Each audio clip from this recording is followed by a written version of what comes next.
this is as real as it gets. Hey, this is Marcia Prince, IFBB Bikini Pro and Guest Berry Nutrition spokesmodel, and you are listening to the UCW radio show, In Your Face. The number you have reached, 911, has been changed to a non-published number. You're listening to UCW Radio. In your face. Give it to me, baby. All right, welcome to the UCW radio show, and thank you for tuning in. We have another great guest that will be on the show shortly. If you're interested in fitness and health and competition, IFBB competition, and if you're definitely in the UK or Europe, you're going to be very interested in our next guest. Actually, anyone that is looking to be inspired would be interested in her. She is directly from the UK, so I want you to join me in welcoming IFBB Pro Figure competitor, straight from the UK, Louise Rogers. Hi, Louise. Welcome to the UCW radio show. I'm excited to have you on. Hi there. Thanks for having me on. Yeah, you're coming to us from across the pond. Yeah, I know. It's quite late here. Yeah, I know, but I appreciate you taking the time. Look, right now, I guess people, especially coming towards the end of the year, people get crazy with fitness and health and their New Year's resolutions and everything. But why don't you do a favor for our listeners and just give them a brief on you? Not too much, because I have to ask you a couple of questions, Sure. but just give them a brief on what you actually do for a living. Okay. I'm a personal trainer and an IFBB Pro Figure competitor from the UK. So, and I also do a bit of TV work over here and sort of consultancy work. So that tends to be what I do. Okay. Well, let me ask you this. You're an IFBB Figure Pro. How long have you been doing that for? Well, I won my pro card at the World Championships in 2009. I only did one show in 2010, and then I had a year off because I was unwell. So I've only just got back to competing again just this year. So this is really, it's almost like my first year in the pro league, really, because I had such a while out after I turned pro. So yeah, still kind of getting to grips with it a little bit, because it's we don't really have many pro shows over in Europe. So yeah, kind of getting to grips with how it works in the States and stuff. So it's good. Okay, but what made you get involved in being an IFBB Pro in the first place? Because that's not something that someone wakes up and says, "Hey, this is what I want to do." Yeah, I suppose it didn't. How it come about really is many years ago. I was just working in a little gym. I was at university, and I remember at the time I was quite heavily into cardio training and teaching classes and all these sorts of things. And it was only really looking through like the American fitness magazines that we had over here, and I remember sort of seeing the look of women like Monica Brandt back in the day, and I used to think, oh, wow, I thought that's really impressive to look like that. But I don't know. I set out with the intention of just sort of training to try and look that way, and it was quite a few years after that I decided to do a local show, and then it was really after I won that, it was, I'm going to be an IFBB Pro now. But I did realise that it's quite difficult to do if you're from Europe. You don't get the IFBB accolade by winning the British Championship title. So it is difficult, and I don't think it was done before I did it. So yeah, I kind of set myself quite a difficult task. Right. But yeah, that was kind of, I just thought if I'm going to do it, I'm going to do it so that, I achieve, the level that I want to get to. Right. So it was quite a massive challenge, but yeah, I suppose I just started out looking at Monica Brandt and thinking, yeah, I'd like to look like her one day. Okay, and then it progressed from there for you to get to where you are at this point. Which is interesting. Now, but let me ask you this, Louise. Now, why is it that it's difficult in Europe? As far as being a figure pro. I mean, are there not a lot of shows, or is No, there's there's a few only recently popped up. There's one in Finland now, and next year there's going to be one in Prague. We've got a pro show in the UK now, but they don't have pro figure. They had pro bikini this year, but there weren't that many competitors in it. But yeah, there's just not that many shows, and also to turn pro in any of the classes in figure, bikini, bodybuilding, you have to place very, very high at the World Championships, I think it's top 3 in Europe, although that might have changed now. It would be the discretion of the amateur federation over here. So it's quite tricky. Yeah, I can imagine. I mean, when I won the British Championships, that was only my second competition, and they said to me, that was the UKBFF, which is the amateur federation.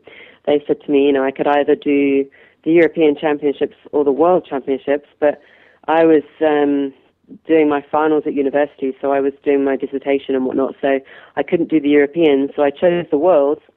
So the World Championships was my third competition, and that was, I did put myself through hell to get there, but I went there with the intention of winning a pro card, but I at the same time, I think, I sort of in my mind, I wasn't sure if it would really be possible. But, so you were going through you were doing your dissertation, then you were training for this show, which is a major show. Yeah. So your mind must have been all over the place. Oh my God. Yeah, it was really tough because also with the World Championships, a few years ago, and even to a degree now, the look is a bit different, and it's you have to be really tight, like really, really tight, and getting that lean is hard on the body. It was really, really tough, and I remember just thinking, what am I doing? But at the same time, I'm very much in the mind, if I commit to something, I will do it, and even if it's, really, hard, really stressful, I will do it. I went there with the whole intention of, doing the absolute best I can. Yeah, and during that time, you were going for your dissertation, so I guess you were working on no sleep, no food, no nothing. Good thing you have your doggy, huh? Yeah, exactly. They're my little chihuahuas are lovely, but no. To be fair, when I was at uni, they were really good about it. My tutors and stuff were quite supportive. I think they found it quite sort of random what I was doing, so quite bizarre. I don't think they really got it, but they knew how important it was to me, right. So they were quite supportive. That was good. They're like, okay. Yeah, they were like, what is it you do? And they were, is it bodybuilding? And I said, no. And they said, well, they said, is it like a glamour sort of thing? And I went, no. And they were like, is it Miss World? And I went, no. It was very funny. They sort of, they didn't really understand. But a lot of people don't understand the difference between fitness and figure and bodybuilding. Well, why don't you give us a quick overview of the difference between the three? Because, in women's, women's competition, as far as fitness goes or IFBB goes, they have bikini, figure, fitness. This stuff they didn't always have. Yeah. It was like you're bodybuilding or you're not. Yeah. I think I appreciate the new classes though, because it helps you differentiate between them a bit better. I guess bikini is just very slim, some tone and really tight glutes from what I see, and the girls are very attractive, and it's just a nice look, and I think that's commercialize the sport a bit more, which I think is really good for the sport as well. So nice, slim and toned and pretty look. I think the figure, that's where you've got a bit more muscle there. You're going for the V shape. You're not looking at ripped muscles. You're just looking at lean, tight, full, that sort of look. Whereas, going to physique now, that's much harder. And having given it a go, they're more muscular than what I realised. And then you've got bodybuilding, which everybody knows. That's right. They're much bigger muscles and really, really ripped sort of look. But yeah, it can be a bit difficult sometimes to differentiate between them. But as I see it, the look tends to be a little bit different in Europe as well. So I've had to kind of learn a little bit more about what look to go for in the States. So yeah, it is sometimes tricky, but I hope that gives you a bit of a rundown. Oh no, and then of course not forgetting fitness, which is one of my favourite classes. The fitness girls are quite hard. They are quite hard. Small, compact, and they put in an amazing sort of show with the sort of dancing and gymnastics and whatnot. That's I've seen that where they jump around and they do pole dancing type of stuff and flipping around and holding doing handstands and all types of stuff. But now for you, you're a figure competitor. You're a figure athlete. Yes. Okay, where the reality is, looking if anyone is looking at Louise Rogers and looking at your picture. You can go either way if you wanted to. You can go, figure. You can go if you smooth down a little bit. You can go bikini if you wanted to. I mean, you're like in that realm that you can go wherever you want to go. Yeah, I think I've kind of got to a stage now whereby I could pretty much train my body however I wanted to. In a way, I mean, I can get extremely lean. That's never a problem for me.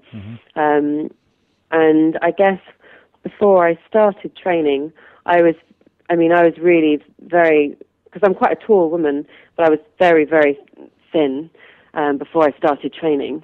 So I guess, if I kind of stopped weight training and reduced all my protein, I could probably slim down if I really wanted to and do bikini. But I think, it'd be tough now, which is quite a bit of muscle to lose. But then again, having saying that, I've spent most of last year on a diet, so it's compromised my muscle a little bit. Okay. And of course, I did give the physique class a go, but I gave that a go in New York. And see, we don't have the physique class in the UK. We don't have that in Europe yet. And I didn't quite realise they were a bit more muscular than I thought, and obviously because I'm tall, carrying that amount of muscle is quite difficult for me. And I thought that I honestly thought I was quite muscular until I got there, and I realised as soon as I was backstage, I thought, well, not backstage, and then sort of getting ready, I thought, oh no, I don't know what I've done here. I thought I've made a bit of a mistake. So yeah, that was quite funny. It's like a culture shock. Give it a go. Yeah, I mean, I was really surprised. The winner was much more muscular than me, and also I think if you're a bit shorter, you carry that muscle better than a tall woman. And I think I just looked kind of ripped but thin. Right. So never mind. Well, how tall are you? I'm about 5'8" now, 5'7", 5'8". Yeah, so I'm quite tall. Yeah, and I think the woman that won was maybe 5'2". You're a little person. I don't know. Do you work in feet? Maybe not. Yeah. I'm about 168 centimeters. Centimeters. So we go into feet. So you're about 5'7.5", 5'8". Yeah. Okay. Where you have, if you're smaller in stature for a woman, you can actually, carry muscle. I mean, they won't be as big as you are, but the bottom line is they're carrying. The way their body's proportioned, I guess, makes them look. It's just an illusion. It makes them look exactly bigger than what they are, which is always interesting. Yeah, they did. There was sort of the comments like the feedback that I got from that show was that I'd probably need to have about a stone of muscle on me, and I thought, well, I can't do that.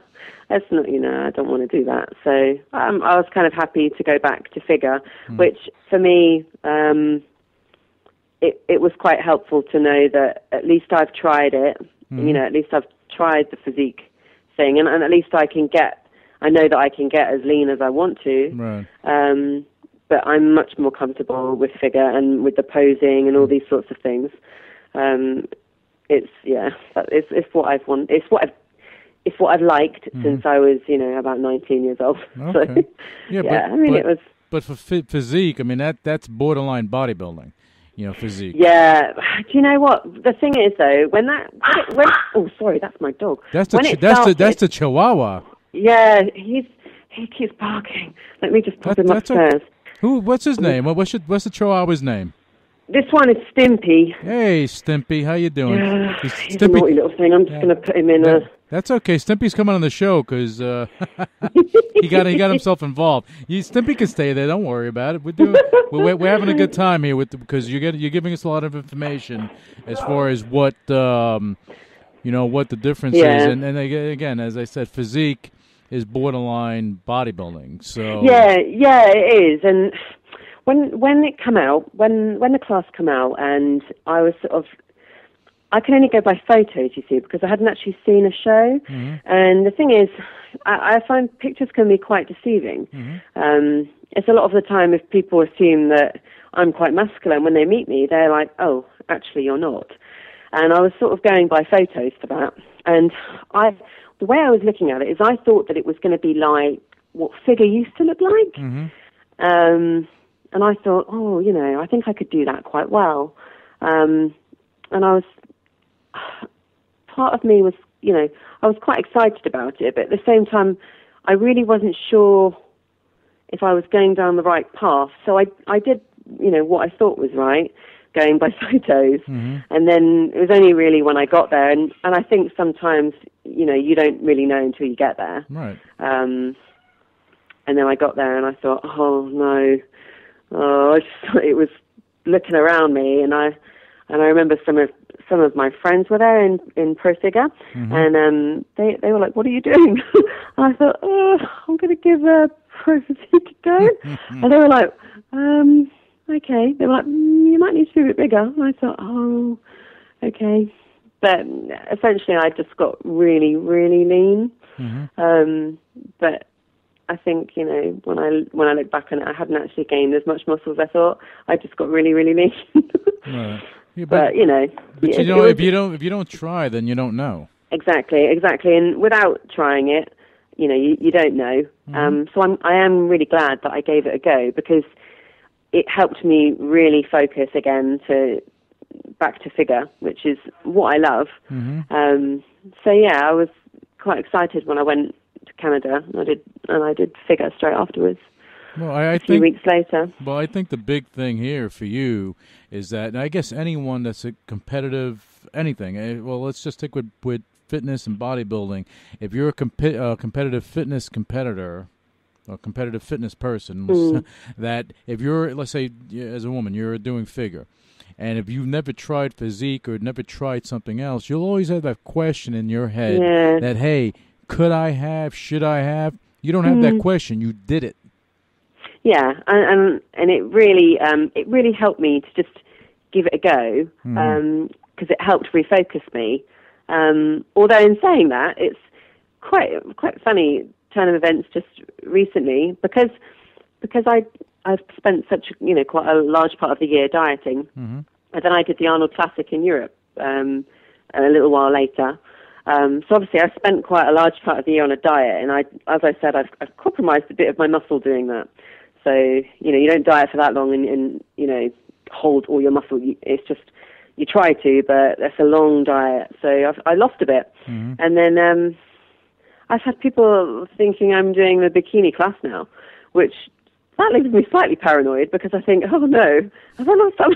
I think, I hope I haven't, because it's, I've had quite a lot of people asking me recently, and I'm like, no, that's not, I mean, maybe in the future I might challenge myself to do that, but no, not right now. I'm progressing with figure next year. So that's the plan. So right now you're getting yourself built up again, so you can do your next figure show. Yeah, trying to. It has to be very difficult, with the dieting process and getting everything in order. And as you said, over in the UK, you don't have the competitions over there. You don't have enough, enough stuff for you to reach for, that in order for you to compete, you actually have to leave the UK in order to do something of substance. Yeah, that's quite tough because essentially what I would have to do, and like what I did this year, is I'll look at the show dates and I'll have to pick them sort of fairly close to each other, because otherwise I'll end up flying all over America, and it gets kind of expensive. So what I decided to do this year was I thought, well, I'll do New York and then I'll go up to Canada. So I did New York and then drove up to Toronto, and then which was, that kind of worked out quite well. But ideally, I'd like to do a few more, because if you've dieted for that long, you try and hit a few shows as you can. But that can be quite tough, because I can end up flying all over the place. Yeah, it's not cheap. It's not cheap. No, it's not. And when you're having to sort of, most of the time you've got to stay in hotels and stuff. It can be quite pricey. Unless Richard Branson sponsors you, then you're doing okay. yeah.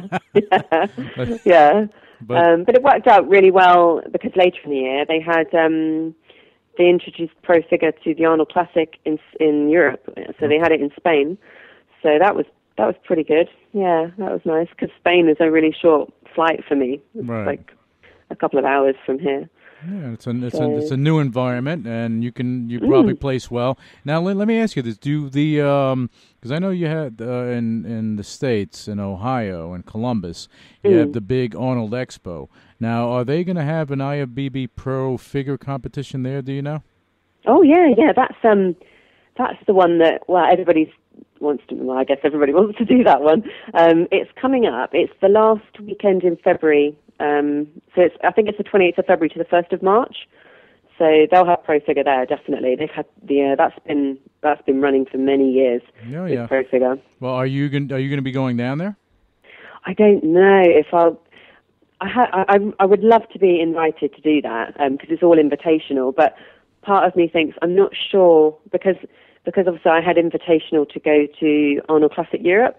So I'm not sure if I'll get an invite, but I'd love one. It would be amazing. Oh, it would be amazing. I think they need to invite you. Come on. What's the deal? Well, we'll see. I think we find out. We found out just before Christmas, so it's a bit of a nerve-wracking week, really. I keep thinking, part of me thinks, maybe I'll get lucky and get an invite, but I'm not sure. It is quite tough competition. I mean, you've got a lot of the. I think a lot of the Olympia lineup will be in the Arnold, so I'm not sure. You have a lot of everything over there. You have a lot of everything over there that weekend. Trust me, I'm there. So I see it all. I see everything. You have all. It's amazing. It is amazing. I mean, I think really the only we've got a huge fitness event in Europe, which is absolutely massive, and that has a pro show, but they're not having Pro Figure, and it's called FIBO. It's in Germany, right? And that is the biggest industry event I've ever been to. It's just enormous. So I don't know if the Arnold in Ohio will be on par with that. But can I ask? That was huge. Can I ask you this? Now, I know in the States, when you have someone that's involved in bodybuilding or figure or whatever division they're in, you have no lack of sponsorship in the United States with competitors. You have different products that are coming out, whether it be Gaspari Nutrition, whether it be All-American EFX or this or that or GNC products, whatever it may be. You have sponsors that are, it could be bikinis, it can be this, it can be that. Do you have that over there in Europe as well, and in the UK? We have some over here, but in terms of sponsorship over here, a lot of the companies, from what I can kind of see, are like British only companies or European companies. So the way I kind of look at it is I don't know if that's ideal for competing in the States, because I would have thought that you'd need more of like an American or a Canadian sponsor, one that's kind of known over there. I don't know. I mean, I've had people approach me and stuff before, and also in Europe and whatnot. But for me, it would be more ideal if it was something in the States, because that's where the competitions are. Right. Really, most of them, But if a company in the States, if a sponsor in the States sponsors you, it actually gives them a foothold into Europe.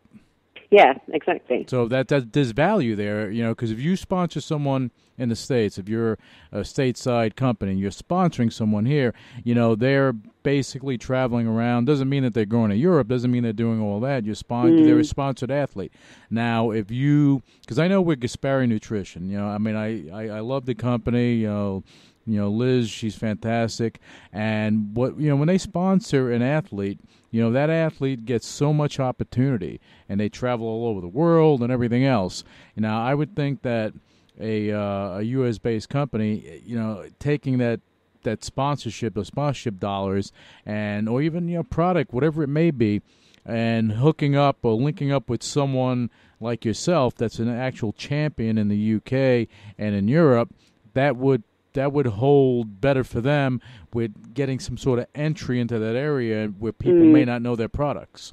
Well, yeah, I agree, to be fair. And in Spain, I had a few companies approach me like that. So, I wonder what might happen, in the new year. I don't know. But yeah, I don't know. We'll have to see what happens, I guess. Well, we're going to see what happens, because I think that any company out there would find value in what you're bringing to the table. That's the way I view it. Okay, so now, and certainly if it's a company that wishes to break more into Europe, I guess it would be more value to them if they had an athlete from over here. I don't know. Well, I think so. I think so. And you've been, in your journey of being an IFBB pro, you've been on television, magazines, and everything. Can you rattle off some things so that we can impress the people? Well, I do have a TV show which is on satellite TV in the UK, and that's steadily grown, which is quite funny. I originally only did it as a one-off, but I don't know. I think I'm quite quirky, so I think people seem to quite like it. Yeah. So that seems to have done quite well. So yeah, I've done quite a few bits and pieces with those. I've done things like Muscle and Fitness magazine and Flex magazine and things like that, and some of the European editions, and I think the international editions. I've got something coming out soon in Muscle and Fitness magazine. They've done an article which is from the Arnold Classic. Lots of European magazines and things like that. But yeah, I don't know. And you have a lot more things going on. You have a lot more things. You make me laugh. Oh my God! As you said, you were quirky. Yeah. Yeah, I don't know. Apparently, I am on the TV. Yeah. Well, you are on the show. I can't watch it. You're good. I can't watch it. My mother finds it hilarious. Oh dear. She gives me a bit of a rundown of how I'm doing, but I just I can't watch it. But they seem to broadcast a lot of the outtakes as well. When oh dear, it's quite embarrassing. But no, but it's funny. It's a nice way to bring. I think it's a nice way to bring resistance training to the public, and actually over in the UK, and actually I think it's growing quite a bit in Europe. I don't think it's ever been as popular as it is now. Right. It's really, really taken off. And a lot of the celebrities that are over here are really getting into sort of, I want to say, like weight training, bodybuilding, and that sort of thing. It is really taken off. Yeah, well, I think it's going to continue to do that, as time goes on, because more people want to get in shape. And I think, again, the New Year's resolution coming into, everybody's going to make a promise to themselves and so on and so forth. This is like a personal trainer's dream, because everyone starts signing up and they want to do that. And, but it's, I only hope for a lot of people that they stick with it in some way, because at the end of the day, if you don't have your health, you really don't have much, because money, fame, all that stuff is useless if you're not going to live to be around. Yeah, if you're not going to live to be around, it's not a good thing. But I want you to hold on, Louise, because we're going to take a quick break, and we're going to be back on the show with you, because I want to talk about your personal training, and we're going to get more into your quirky stuff. So hang on, we'll be right back on the UCW Radio Show.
did you have such a hold on me?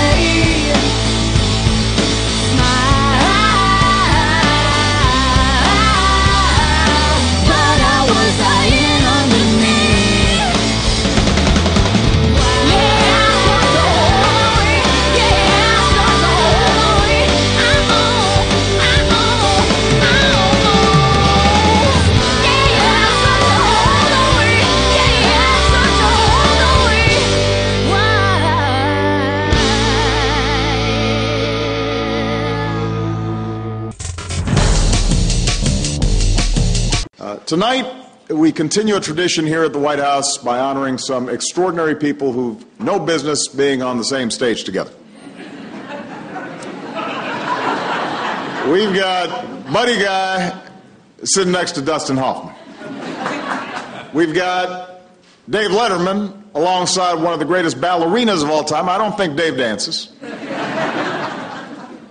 All three living members of Led Zeppelin in one place.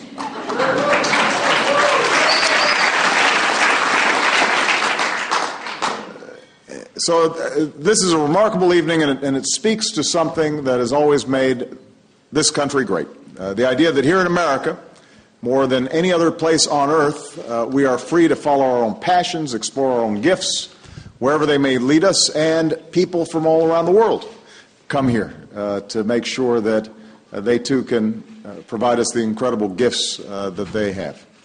Tonight's honorees didn't just take up their crafts to make a living. They did it because they couldn't imagine living any other way. And that passion took each of them from humble beginnings to the pinnacle of their profession.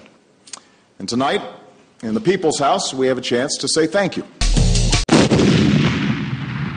All right, welcome back to the UCW radio show. We're back with the IFBB Figure Pro, Louise Rogers. Louise, welcome back after the little break. We're listening to some music. And now we're back. So we were talking about your career and everything and how you got into, actually, I think we ended with the quirkiness, which is pretty cool. Yeah. and how your mom kind of likes watching you the way she probably watches Fawlty Towers. So, yeah, she does. Oh, dear. So, hey, I love that. I love that show. I love that show. So now, you know, tell me about your personal training business, because, you know, that is the core of you, because that allows you to actually mold people to be the best that they can be health wise. So tell us about that stuff. Yeah, well, I've been a PT for nearly 10 years. Quite a long time. And I guess it's taken on a new sort of personal training for me. Now I'm, you know, competing in this sort of thing, and I do the TV bits and pieces. I don't tend to do a lot of, your one-to-one sort of work. I don't like work in a gym and have people come in to see me every day. I don't tend to work like that. Okay. I tend to have clients all over the country, and I will work with them, and they'll come and see me periodically and that sort of thing. And I do a lot of the work online and that sort of thing. Okay. And a lot of women that come to see me, they're come and see me because they've come to the end of the line with it. They don't know what else to do. Mm-hmm. And a lot of the women that I get have really struggled for a long time. They've seen other trainers and really, really struggled. So I've got quite a few that come and see me like that.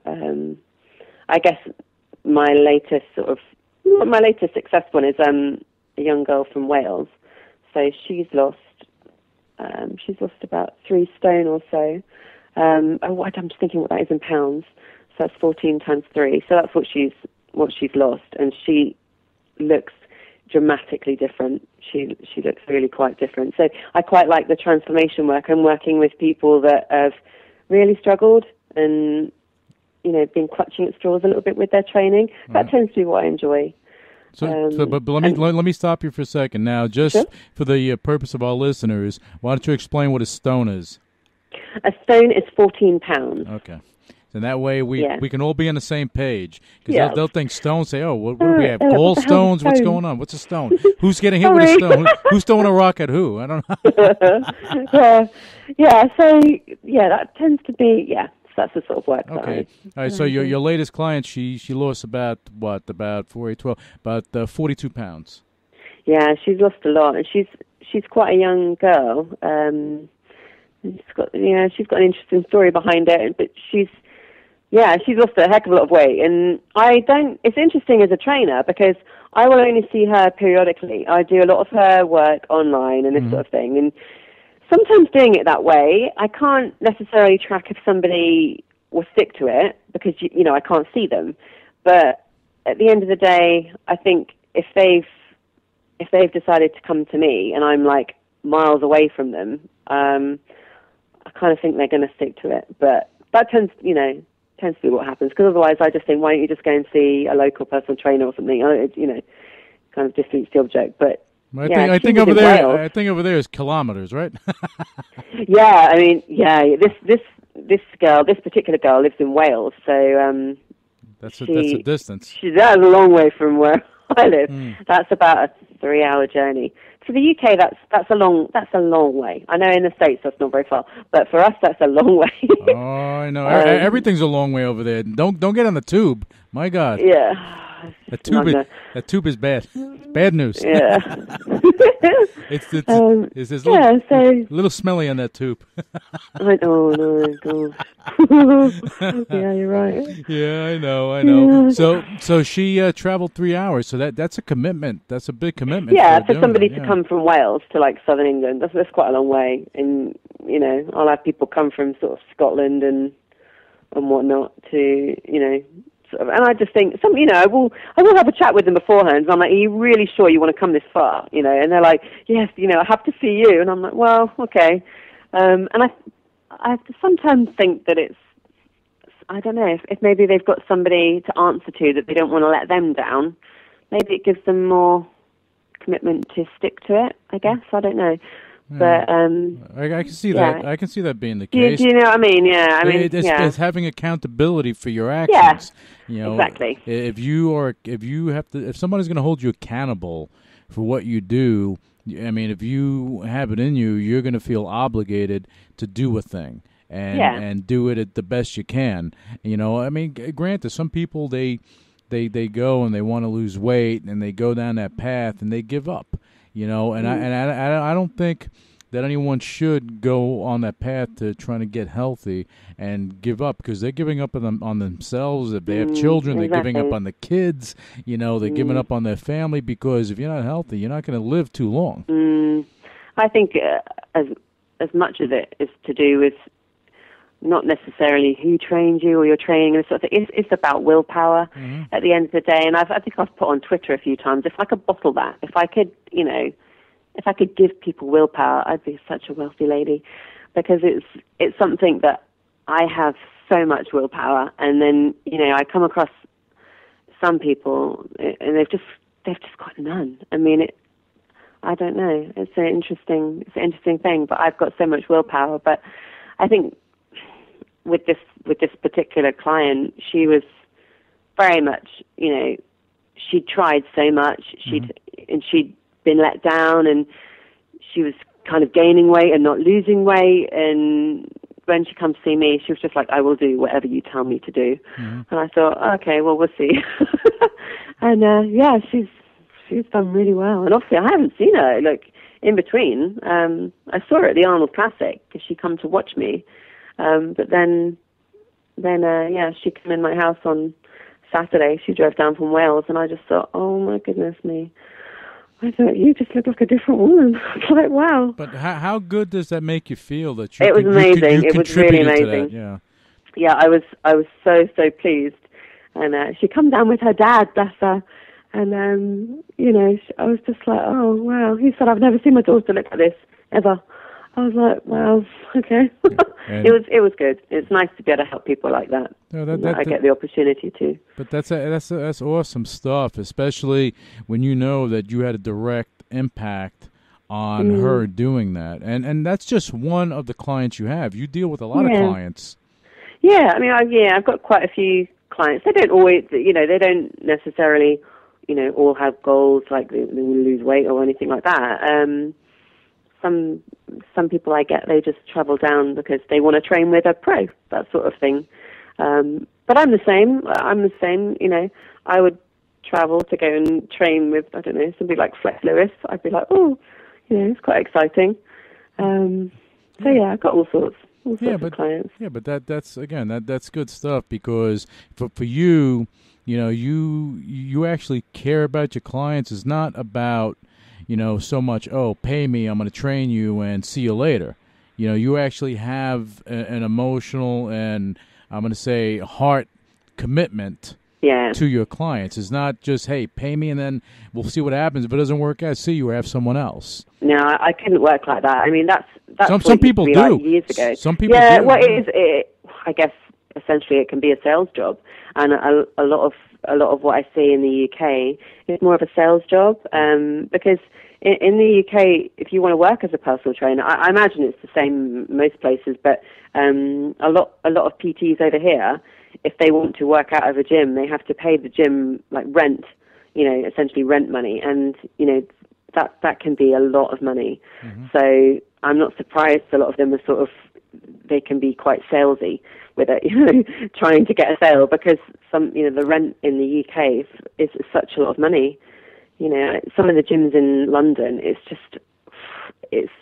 you have to pay the gym quite a lot of money to rent space there, mm-hmm. to work there. So that can be quite tough, but I don't have to do that, luckily. No, good thing, because I understand that's the business end of it, but I think that if you're an independent personal trainer, and if you're going to be successful at what you do, the success comes from the clients you train and their end result. And exactly. And I've had friends over the years that are high-end personal trainers, but they weren't always high-end. They started out training people, caring about them. They saw the results, and all of a sudden, that person may have a relative, a friend that is a celebrity or something, and then that gets the ball rolling, because now people want to know, hey, you actually care about them. It's not about the money, you care. And that means a lot to someone, I believe. Yeah, no, I think it does as well. Because I've been there before, like when I was younger, and I've seen a PT that they're obviously just taking my money. Right. Because, actually when I look back on it, the training was like horrendous. It was just not worth the money, not worth paying for it. So I think as a personal trainer, if I can help someone, I will. Mm-hmm. If they come to me and they've got a goal and I don't know how they can achieve it, because there's things I don't know. There's sport-specific things I wouldn't know. I'll just send them to the most appropriate person that I think can help them. Oh, okay. So if I can train someone and I feel comfortable that I can help them, then I will. Yeah, well, but personal training is, being a personal trainer is more than just, hey, let's hit the weights or let's do cardio or let's do this crazy exercise. Yeah, it definitely is. Yeah, it's like, do this crazy exercise that's going to put you in the hospital. It's it's about, it's nutrition. It's about also the mental part of it. There's definitely a mental part of it, and you kind of have to be a psychologist, too, as you're moving forward. Yeah, you do in a way, actually. I mean, I've had quite a few clients that I've got disordered eating patterns and all sorts, so I've become quite familiar with that. And in the past, I've worked in a clinic for quite teenagers, essentially, that have eating disorders, anorexia, bulimia, and whatnot. So I can deal with them, slightly in a different way. Right. But it can be quite difficult because some women that I get, they're in quite a bad place with their eating, and they've struggled with not necessarily a labelled eating disorder, but they might have some disordered eating pattern, something like that. And you have to build quite a good relationship with someone. You've got to build the trust up there, so that they will trust you to go with your recommendations, and that can be quite difficult. Mm-hmm. Yeah, I can see. I can see that for sure. Because when someone is unhealthy, depression sets in, and you don't know where it stems from. So it's your job and your own business to find out where it stems from. Why? I mean, was this something from you being a kid and overeating, or are you depressed for whatever? Do you have a bad home life? What is it? It has to be something. Maybe a bad work environment. All that has to stem from someone, somewhere. Or it could be someone. It all depends. Well, exactly. Yeah, it depends. Yeah, you're right. So you have a tough job there. Yeah, it can be. It can be sometimes. I mean, I've only come across maybe one or two people that I really struggled with because their anxiety about food was it was so extreme, and I was I was constantly making a recommendation that they need to seek further help really than that I can give them, and sometimes that can be quite difficult because if they've built up such trust in me, they don't want to go.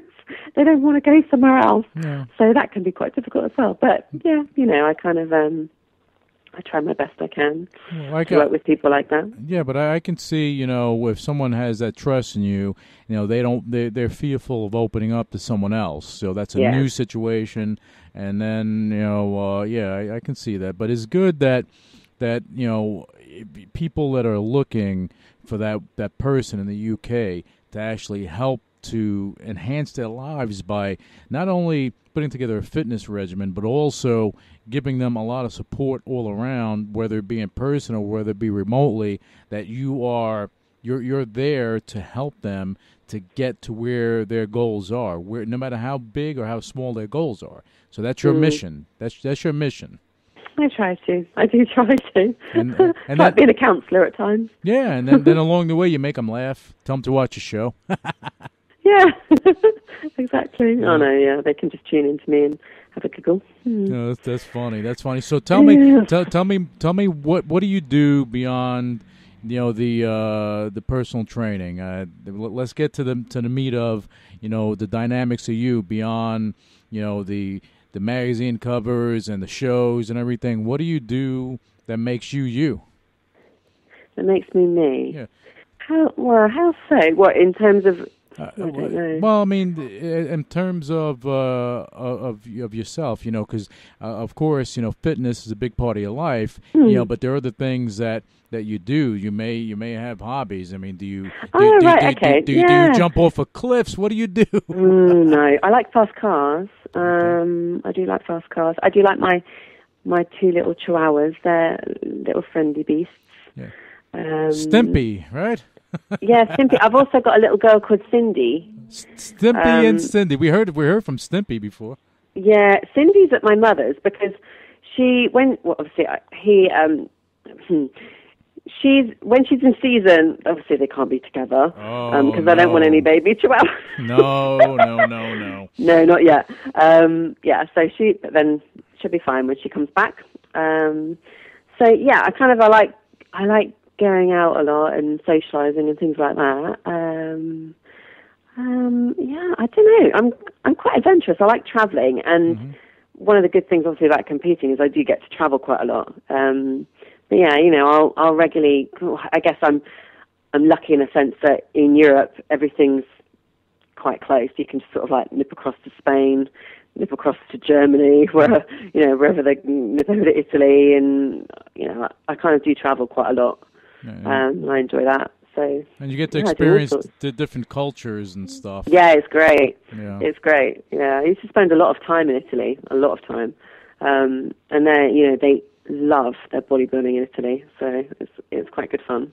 Oh well, that's good stuff. Look, yeah. I think that I mean, you like fast cars, I do, yeah. Yeah. I mean, do you go when you go to Germany? Do you go on that Autobahn thing? I have been on it. Yeah. It's just. I mean, they do drive seriously fast, Germans. Yeah. It's because in the UK the driving test, I think it's the most strict in the world. So it's when you drive abroad, you're driving in Europe, it can be quite frightening actually. And I remember driving in Italy, and my friends out there, they were saying, wow, this dude, you're an amazing driver. And I said, no, I'm not. I said, this is the way British people drive. And they were like, oh, it's amazing. It's just amazing. And I was like, wow, okay. I was like, people out here, I'm not really sure. I feel that's safe. But, yeah, I mean, it's a bit different when you drive abroad. They drive very fast in Italy as well, actually. Yeah. Who but knows? I don't That can be a new career for you. Oh, man. Well, I should have been a racing driver. How cool would that be? An adrenaline rush. I know, I do like it.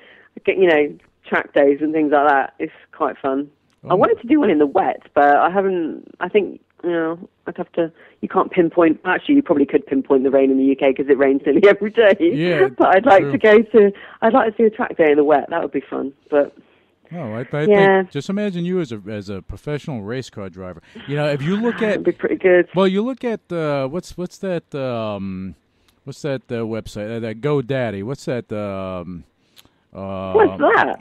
GoDaddy. Yeah, I want to Google it now. GoDaddy. It's they have in the States. I assume they have them over there too. But they had a girl there that was I forget her name, but she was there and they promoted her and she became a race car driver.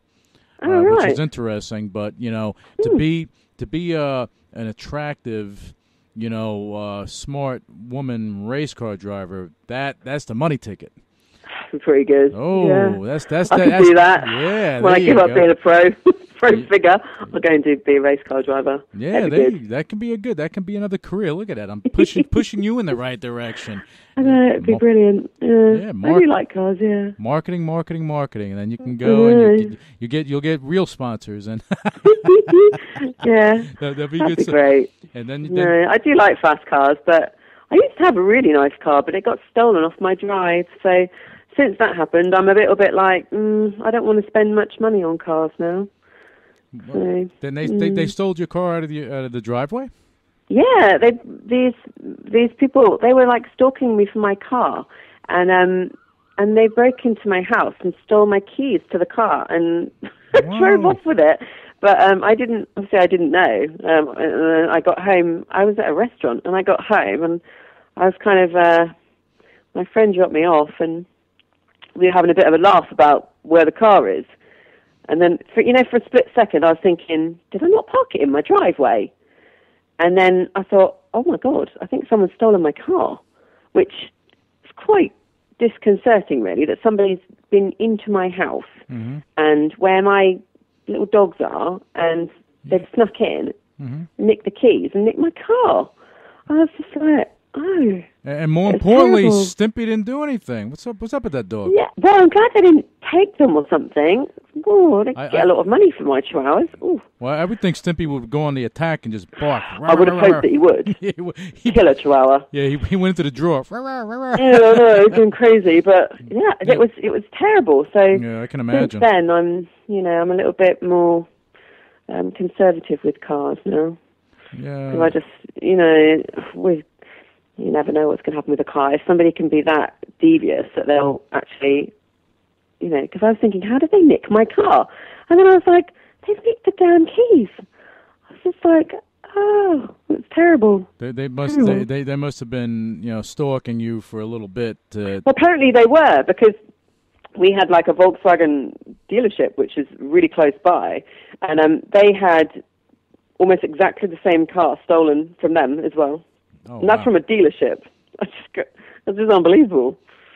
So both the cars were stolen, and and they ship them out, and they do, yeah, they're like stolen for order. So that was quite sad, really. But never mind. Oh my God! Well, I'm sorry to hear that, but you know what? But never mind. Yeah, but now you know what? What you can wind up doing is going to some sort of racetrack school and getting your professional driving license for racing, for race car driving. That'd be pretty cool.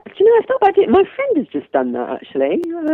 She went to one of the Formula One tracks in the UK, and she's done that. That would be pretty cool. But do you understand the mark? I mean, just imagine you doing that. I mean, it would be an enormous pop.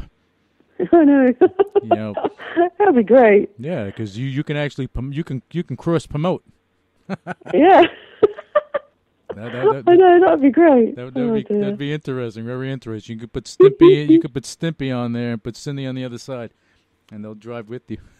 Oh, yeah, they'd love that. They're the Charles, like the cars. Okay, they like going out in cars. That's funny. So now, what's in the cards for you going forward? What are we looking at in 2013? What do we expect from you? Well, in terms of competing in figure, I need to map out what competitions I'm going to do yet. I have looked at some. I'll probably do the ones that are in Europe, just because they're really easy to get to. But I'll have a look how I'm going to do it in the States, really, because I need to pick quite a few that come up together. Sort of make the most of my time abroad. So that's essentially what I want to do. I'd love to one day qualify for the Olympia. That's always been my ultimate goal. I would love that, to qualify for that. That would be like a dream. So that's kind of what I'll be working towards for next year. Okay. Yeah. That's good stuff. And if you get a good sponsor in the United States that can actually sponsor you, that would be it would make life easier. I know that. Yeah, it would definitely make life easier, and it'll give you the opportunity. Because if I believe if you're focused on your goal of getting to the Olympia, I think if you have someone sponsoring you or someone there, that it'll allow you to really focus on that goal and make it happen and place well in it. Yeah, it would be good to have more support in that respect, because it's difficult when you set your sights on something, and to get personally to get myself in shape, I can do that because I've been doing it for years, and it's kind of I can keep doing that and keep plowing away at it. But there's other things, when I think, oh gosh, the cost can kind of really mount up. I mean, I've spent quite a lot of money this year flying back and forth all over the place. And sometimes that can be quite tough. And I wouldn't, it would be sad if that is the one thing that got in the way of me doing it. But I don't know. I mean, we'll see what happens, really. But you're open. You're open to possibilities, which is good. Yeah. We'll see. So any sponsors out there? Things have come in there. Yeah, but I was going to say any sponsors listening to the show, they can reach out to you and give a suggestion or two, because you're open to things. And I think just looking at you and just knowing how your personality is, I believe that you would be a good representation, to any brand, because you're unique with how you are. You're not rough and tumbles, as I see some figure competitors or physique. They can be on the other side of how can I put it without me getting ripped apart? On the other side of being too tough. All right, yeah. Too tough. Yeah. But at least you still keep your femininity, and I think that is a key thing. You're not going over the deep end. Yeah. I agree, and I'm, in another sense, I like the social part of it and meeting people and that sort of thing. And the thing about going to the expos and things like that in the UK is I'll go more in a sense that I present some of them, so do like the MC and that sort of thing, and I enjoy talking to people and helping them with their training and things like that. I find it interesting. I'm interested in people and finding out what their journey is and helping them get there. And sometimes, I guess that's why I do the presenting work, because I can talk about it and conversational and whatnot. So look, can I ask you this now? Sure. A lot of people get when you're in doing what you do in figure competition, you have some people that are they want a little more, and they're modeling and they're doing this stuff, which I'm sure you do as well. But some competitors actually go the route of looking at maybe an acting career, things of that nature. Have you thought about doing anything like that? I have been approached about doing stuff like that, but I just don't think I can act, really. I've just sort of, I don't really think I'd be very good at it. I quite like the presenting side of things, and I've had the more, I don't know what you call it in the States, but this year I've had like the terrestrial channels approach me, so that's like, they're quite big in the UK, but I quite like what I do on satellite TV, on the active channel. I quite enjoy that. So I don't know. I mean, I do like the presenting side of things, and because I'm quite quirky with it, I think people find it quite funny. I don't know. I don't think I'm that funny, but people find it quite funny. But I don't know. I do that sort of thing, but acting is a bit of a funny one, really. I don't know. I can't imagine me. I did drama at school, but I just don't know if I'd be very good at it, really. I think if they put you in a role that encompasses your personality, I think you'd do very well. Maybe. It could be quite entertaining. Yeah. They'll just let you loose. Do a comedy. Bing, that's it. I could probably do comedy. I used to think I'd be quite good at stand-up, but I don't know, really. Yeah, stand-up, sit down, whatever works for you. You make it happen. You make it happen. Yeah, but that's good. Yeah. You have a great career ahead of you. Because your career, even though it's spanned over 8 years, it's not over yet because it's constantly evolving into something greater. From your figure competing. Look at that! I had an outtake. I had an outtake that's staying in. But anyway, so your figure competition. All right, you're competing there from your personal training, but also all the modeling and your show and everything you're doing. I think that you're still evolving, and your light is going to shine bright for some years, for some time to come. And I think that, like what I'm saying to you about acting, this and that, I mean, right now we're laughing about it, but I wouldn't be shocked that the next time we bring you on the show, you're like, hey, you know what? By the way, I'm doing an acting gig.